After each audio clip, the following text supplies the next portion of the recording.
Hey guys, welcome to lesson 5.1.3 day 1. Today we are going to find a new way to find inverse functions. So far we've talked about that like word way with the lists, where we describe the original function and then we make an opposite version and use that list or that instructions set to make our new mathematical inverse. So this time we are going to do it differently, and we're going to kind of use the tables also to understand why that method makes sense. So let's start by making the table for this original function here, and I'm going to pull up my calculator for that. I have typed in our function 2x minus 7, and let's go ahead and check out the table for that. Okay, so we want the 0 through 3 numbers, so let's just focus on those. So we have 0, negative 7, 0, negative 7, and then 1, negative 5, 2, negative 3, and 3, negative 1. Okay, and now we could find the inverse function of this, put that in our calculator, and then get a new table. However, we learned just the other day that we don't need to do all that work to find inverse tables, right? We learned that we could just take our original table and swap the x and y columns. This is what I mean by the y column. So instead of 0, negative 7, we would have negative 7, 0. Instead of 1, negative 5, we have negative 5, 1. 2, negative 3 turns into negative 3, 2, and then 3, negative 1 turns into negative 1, 3. Okay, so again, all I did was I flip-flopped the x and y columns to make the inverse. So here are my tables, and then I'm going to go over real quick how to find the inverse function using the method that we've already been using so far. Okay, so my function is 2x minus 7. Okay, so let's go ahead and list the steps of what happens to x in this function. So the first step would be to multiply by 2. It's really important that you guys recognize that that multiplication by 2 happens before the subtraction of 7, right? Because in our order of operations, times or multiplication always happens before addition or subtraction. All right, and so that second step ends up being the minus 7. So subtract 7. So those are the only two steps in my original function, and so for my inverse steps, I need to start from the bottom and go up, and I need to use the opposite operation. So now my new first step becomes the opposite of subtracting 7, which is to add 7. And my second step becomes the opposite of multiplying by 2, which is divide by 2. Okay, so this is the steps that I'm going to follow to make my inverse function. Okay, remember first I like to start by just writing an x, and then I do these steps to this x. So first I need to add 7, so I'll just write plus 7, and then I divide by 2. So I'm going to just divide everything I have there by 2, and then I have reached the bottom of my list, so I'm done, and this is my inverse function. So this is the method that we learned originally, and so now you guys are going to see what the other method is like. And it's a much more mathematical algebraic technique rather than this one, which is more English-based. So I want to remind you that when we made the tables, right, the inverse table was very similar to the first original table, but the x's and y's just swapped, right? And so we're going to use that idea here in this method when we are finding the inverse function algebraically. So this f of x here is really just jargon for y, right? We could rewrite this as y equals 2x minus 7. Same thing. So the first step when you're finding the inverse algebraically, I'll write the steps here, is to switch x and y.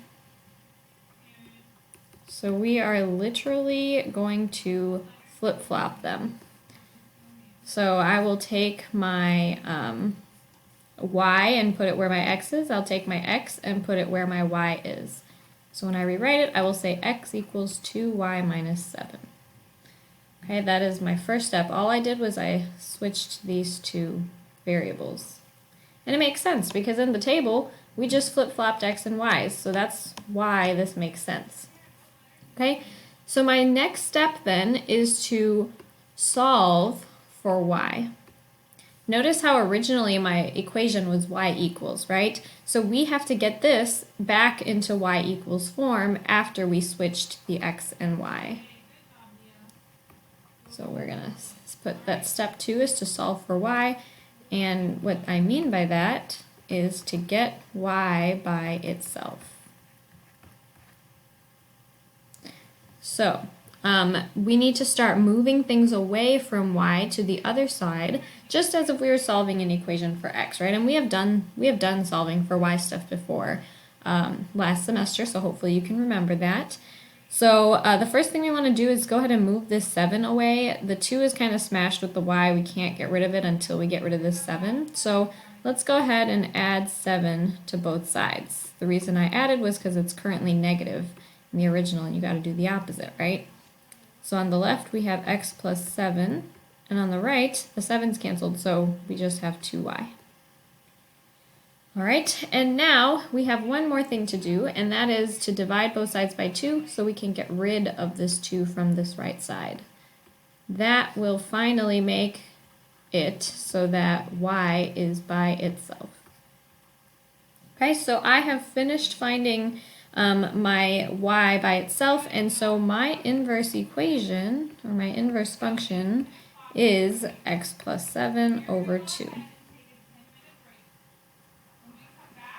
Okay, and it's just this answer. I just replaced the y with this proper inverse notation. And let's go ahead and compare our answers. Here we got x plus 7 over 2, and when we did it with the other method, we also got x plus 7 over 2, so we know that we did it correctly. All right, so let's do 2 more examples of this. Now let's recall what our steps were, right? We got to switch x and y, and then we have to solve for y. So let's go ahead and start that process. For this problem, we want to start by switching the x and y, as we said, so write the x where the y is and the y where the x is. Okay, so now that I have done that, I'm going to go ahead and start moving things away so I can get y alone.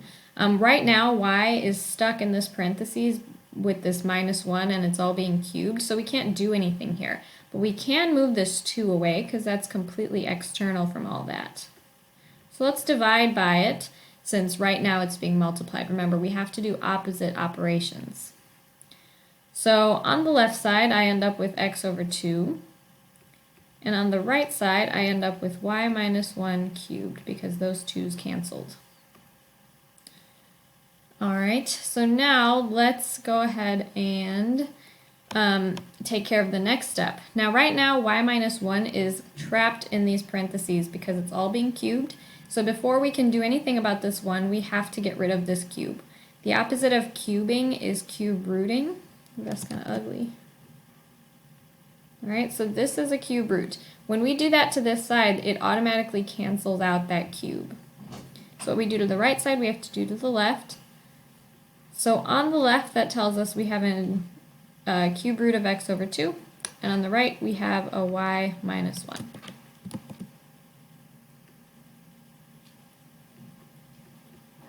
Okay, notice how that cube just entirely went away. So we have one last step, and that is to add 1 to both sides, and then y will finally be alone.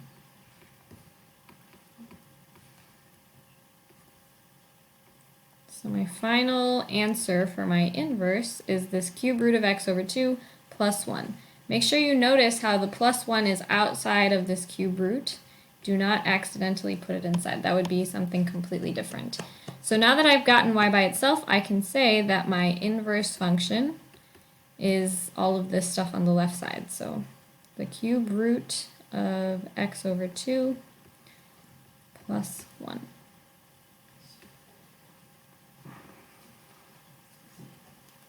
Okay, one more example. Let's start the same way. So start by swapping your x and y. So x equals the square root of y minus 2 plus 3. And now we, again, will go ahead and start to get y by itself. So right now, y minus 2 is trapped in the square root. We can't do anything with it, but we can take care of this 3 because it's all the way on the outside. So because it's a plus 3, we are going to go ahead and subtract it from both sides.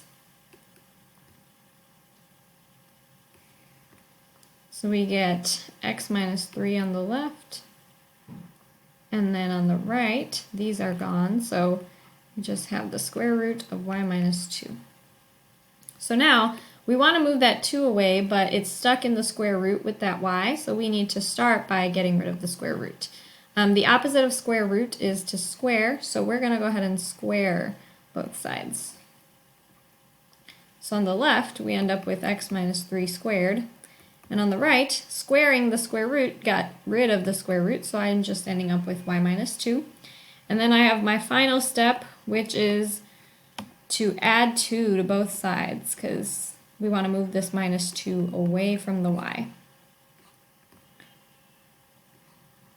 So on the left, we end up with x minus 3 squared plus 2. On the right, we have just y, just like we wanted. So now that y is alone, we found our answer, and it's right there. So we'll rewrite it with the proper inverse notation. And this is my final answer. All right, give the open math problems a try if you haven't already. Let me know if you have any questions.